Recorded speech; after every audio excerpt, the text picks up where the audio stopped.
Yeah, great. My name is Euan Mason. I'm a professor at the School of Forestry. And so what I'm going to tell you today are three things.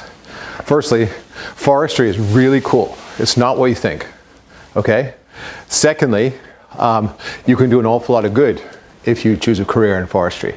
It's good from the point of view of heritage, from native forests, wealth, of course, from our plantations, and also for the environment. There are all sorts of things that forests do for the environment that are fantastic. And then the third thing is, from your point of view, a really great thing. If you choose to study forestry, then at least at the moment, I can say every person who wants a professional position after graduation is getting one. And the reason for that is that we can't attract enough of you to come in the front door to put enough graduates out after 4 years into the workplace. There are just more jobs available than there are graduates. So it's worth your while at least considering forestry and forest engineering as a career. So when I say the word forestry, what comes to your mind? Forests. What else? Yeah. Trees. Trees, yes, trees, forests. It's a good answer. But if it were just that, if it were just about trees or just about forests, then you wouldn't need a school of forestry. And what we have here, by the way, is the only professional forestry school in Australasia, in this university. But you wouldn't need a school like that because you could go and do a degree in, say, ecology or biology and go out and become a forester. So what's the extra ingredient in forestry that makes it different? Do you imagine? Why do we need a specialist discipline in forestry? Well, it's because it's about people. It's at least as much about people as it is about trees and forests. So all the sorts of things that people do in forests, things they need in forests. So why consider a career? It's really cool. Okay, that's a really good answer. So I love my job. I really love it. And I was a forester for a number of years before I became a scientist. It's important to New Zealand, and there's a shortage of professional foresters and forest engineers. So all sorts of uses. Maybe one of the uses you hadn't thought of is recreation. So recreation is a really, really important use of forest resources. And when we manage forests, if we're smart, we make provision for that. We allow for people to visit it, to ride through it in bicycles, to walk through it, to camp, to do things like that in forests. I've got to go reasonably rapidly because I'll have only half an hour, but just a quick test. Does anybody know the species in the middle photo?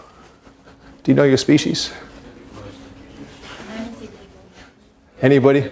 Cabbage tree, well done. Okay, you're partway on the way to becoming a forester. You know a little bit about the species. When you learn how to recognize species, when you can walk around like this campus and you know every tree that's there, you know what it is, then your world changes overnight. Now it's a simple skill and our students learn it in their first year and they only spend a few weeks on it. But it does change your universe. A friend of mine from Scandinavia put it this way. He said, before I learned how to recognize different tree species, I would go out in a forest and it was just sort of salad to me. It was just green stuff, right? And then when I learned how to recognize different species, the world opened up. I started to notice all sorts of things that were happening in forests and in my environment, in the rural environment, about the trees around me that I had never realized before. So it really is a life-changing sort of thing, just that simple skill. Well, that's part of recreation, is being able to understand what's going on in a forest when you walk through it. How about this one? Have you ever thought of erosion control as a forest use? Have you seen land like this? Yeah? One or two yeses? This is actually Central North Island. And we have a huge problem in parts of New Zealand, particularly the east coast of the North Island, Central North Island, just north of Whanganui as well. Those are places where our land is washing away. And the reason is we've taken the trees off the land. So the answer to this problem is forest. Put trees back on that forest and that won't happen. Trees back on that land. Another use is as habitat. Have you ever thought of forests as habitat? Habitat for sometimes our introduced species which cause problems in our forest, and we have trouble sometimes balancing people's desire to have species like deer with the damage that deer do to our native forests. So that's a classic forestry problem. How do you balance that? Because when we want to manage a forest to provide the resource for people, you want to make sure that that's sustainable, that it will happen forever, and it will be available forever. Having lots of deer in our native forest doesn't meet that requirement, right? On the other hand, if I said today, I've got a solution to the deer problem, as of tomorrow there'll be no deer left in our forest, what would happen? Would people say, hallelujah, we'll give you a medal? What would they say? They'd say, hang on, I really like hunting. I really like those deer being in that forest. So we have a classic people and forests problem. And it's difficult to find solutions sometimes to those problems. But of course also habitat for our native species, providing the right kind of forest structure in the right place with the right kind of protections and pest control to allow our native bird species to survive in particular. That's really important. How about carbon sequestration? How many people, put up your hand if you think that human beings are putting stuff into the atmosphere that's changing the climate? Put up your hands. Okay, a majority. Some don't, that's fine. If we had more time, I'd love arguing about this. I could discuss it with you, and maybe you could change my mind, or maybe I could change your minds if you don't think that's happening. I believe it's happening. But trees are part of the answer. You know, there's far more carbon in organic compounds in the biosphere, in plants or in the soil, than there is in the atmosphere. Vastly more. And yet it's carbon in the atmosphere, which is one of the prime CO2 in the atmosphere, it's one of the prime pollutants, right? So by reestablishing forests on what is currently eroding land, such as in our central North Island or on the East Coast, we can store a whole lot of carbon in the atmosphere.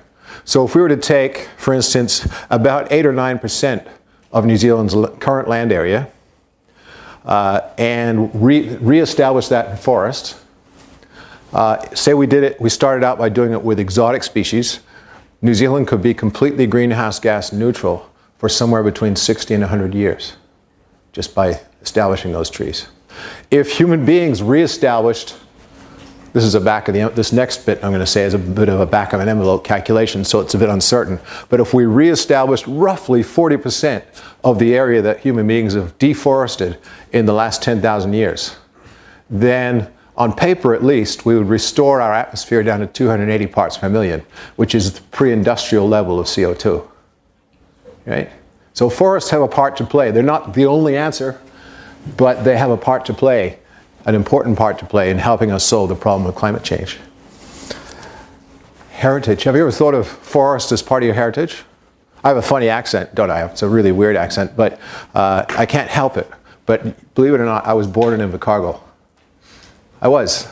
I left when I was 7, and I came back when I was 22, and I can't speak with a New Zealand accent, but I feel very much like a New Zealander. For me, our native forests are a part of what makes me a New Zealander. They're something I really value, and I enjoy them. I enjoy the fact that those species, those forests, those ecosystems exist nowhere else on Earth. That's part of my heritage. And people experience those kinds of feelings about forests all over the Earth. So heritage is a really important use of forests. Inevitably, we talk about forests, we need to talk about wood production because we also use a lot of wood. We write on it, we sit on it, we live in it, we make chemicals out of it. There are all sorts of things we get from wood that are valuable. How much wood do you think each person uses per day on average? Yeah, just checking to see if you're paying attention. 1.6 liters, right? So you can hold up 1.6 liters. I don't see anything here that's 1.6 liters. It's about that by that. That's your daily wood on average throughout the Earth. In fact, in New Zealand, we use about 2.5 liters each. And in the US, they use about 3.5 liters per person per day for all kinds of uses. And if I were to ask you, is it better that we use 1.6 liters of wood per person per day, or the roughly, I think it's about 2.3 liters of oil per person per day that we currently use throughout the Earth? Which is better? Yeah, why? It's sustainable. And it's also sustainable even with respect to greenhouse gas. Because with forests, when we grow the forest, we take the CO2 out of the atmosphere. When we use the wood, we eventually put it back into the atmosphere once the wood decays or if it's burned.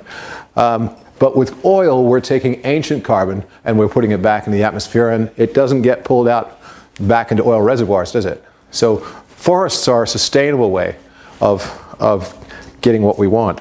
And yeah, it's 2.3 kilograms of coal, 2 liters of oil is per person. And here's some of the major foodstuffs that we use per person per day across the earth.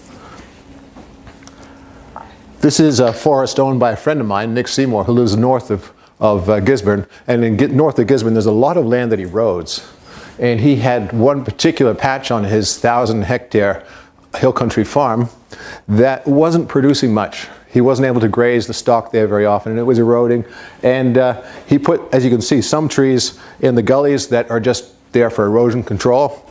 He's got some native forest that he loves, but he also put in some radiata pine, over 140 hectares of that land. So when he harvests that forest, within 10 years from now, I'm not sure exactly when he's planning to harvest it, he's going to get the equivalent in his hand, after all his costs are taken care of winning the first prize in the Golden Kiwi, right? And that's on a hill country farm, which you may not know, but hill country farms don't actually return much to the farmers. But if they combine some forestry on their eroding land with their farming activity, they can continue to have a lifestyle as a farmer, but they can become ever so much wealthier if they wish to. So what's the job situation look like? Well, we can only estimate how many jobs there are available each year. But we estimate somewhere between 35 and 40. And some years there are more, some years there are less. But that blue line represents that kind of number of graduates required as professional foresters in New Zealand each year. And the red line shows the graduates coming out of the school. So you can see why all our students are finding work. Even those who just scrape through with their degree, they tend to find jobs when they graduate. So that's pretty rare, that you can enter a program and you can have a reasonable chance of finding work if you want it. We also find that Australian employers really like our graduates, and quite a few of our graduates end up working for employers in Australia. Some of them start their own companies. Some of our past graduates, some of the most highly paid executives in New Zealand at the moment, in some of New Zealand's biggest companies. Some of our graduates are there, right? So there's a wealth of opportunity for students coming out of our program. This is the School of Forestry. We have our own building, which is just in that direction on campus. And it's New Zealand's only professional forestry school. But the professional forestry schools in Australia have responded to the problem of students not arriving from high school and not taking up forestry degrees by closing them down. They now only have master's programs in forestry. And so they recommend their students take a Bachelor of Science, and then they try and convert them into foresters by giving them a year and a half or so of extra tuition. And the employers over there prefer our graduates, right? They prefer our people from our school. So what do we offer? Well, we offer a Bachelor of Forestry Science. It's a 4-year professional degree, a bit like being an engineer or a doctor, lawyer, teacher. It has that kind of status and those kinds of salaries. We have a Bachelor of Engineering in Forestry, which is a bit like a civil engineer, only a civil engineer who can interact with the forestry sector, who understands how forests work. We have a Bachelor of Commerce/Forestry. We can take a double degree if you wish, or you can take a Bachelor of Commerce with a forestry flavor. And people take a double degree, B4 Sci and BCom. It takes 5 years, but some of the industrial employers really, really like those people. They really, really like those graduates. You can do a Master of Forestry Science, or you could do what I did. I started out with the equivalent of a New Zealand B4 Sci, and then I became a scientist. I did my PhD, and I became an academic in university. I worked in the Forest Research Institute in Rotorua for a while, so now I have a team of postgraduate students, and we work on creating new knowledge to help people make their forest operations more sustainable, to help them understand more about how to manage forests, to make them understand more about how forests work from an ecological point of view, to understand about how climate change influences forests and how forests can influence climate change. All subjects that my students and I deal with. And I'm reasonably well known in my own little area throughout the world. So I find that I have people coming from other countries like Sweden saying, hey, we want to employ you for part of your time. Now the reason I'm telling you this is not to say, oh, look at me, I'm great. The reason I'm saying this is because this could be you. You could start out with a B4 Sci, and you can end up as a scientist or an academic, a researcher in some capacity if you wish. And we give a Doctor of Philosophy here in forestry. We also have overseas exchanges. And so you have an opportunity, if you wish, in your third year to go to the University of British Columbia or Virginia Polytechnic, both highly regarded forestry schools in North America. And their students come here, some of them, so there's an exchange. You pay New Zealand fees, which by North American standards are really, really low, believe it or not, to go and get a North American experience. And that's pretty cool. So some of our students take advantage of that. Well, speaking of our students, here are some of them. And we have small classes, so we tend to know them by name. We tend to know their attributes as we learn, we encounter them over the years. So we teach in a very real sense, often a one-to-one basis. My door is always open in my office when I'm there. And students know they can walk in any time, and unless I have a deadline, in which case they'll say, can I make an appointment to see you? I'll answer their questions. I'll discuss what they want to discuss right away. And so it's more like a family in the school. And what you find is that the cohort of students that you go through in forestry school become your friends for life. They're great with each other. And we know that. We track them through. We see where they go after they leave our university. And we know they stay in touch. And they're best friends. So that's pretty neat. So here are some of our graduates. Jackie Egan became an environmental technician from Melbourne NZ with her first job. George Vuki became acting director of operations of Fiji Pine. Inger Gruner became an ecologist who uses satellite technology to understand how the landscape's changing across New Zealand. Mark O'Leary became a harvest planner, working with big yellow machines and with roading and that sort of thing for Harvest Planning Limited NZ. And he actually married Kim Carney, so there's a little bit more than studying going on at the school from time to time. So she became a forester at Evergreen Forest Limited in Auckland. Chris Rickard became manager of the Oak Rito Brown Kiwi Recovery Program for the Department of Conservation on the West Coast. David Skilton became a forest consultant, so he travels the world.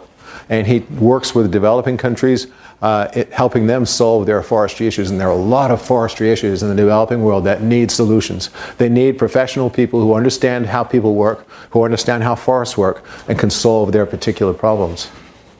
And Kristen Nash became a human resources executive. So if you want to get all corporate and go and work for a big company, well, you can with our degree.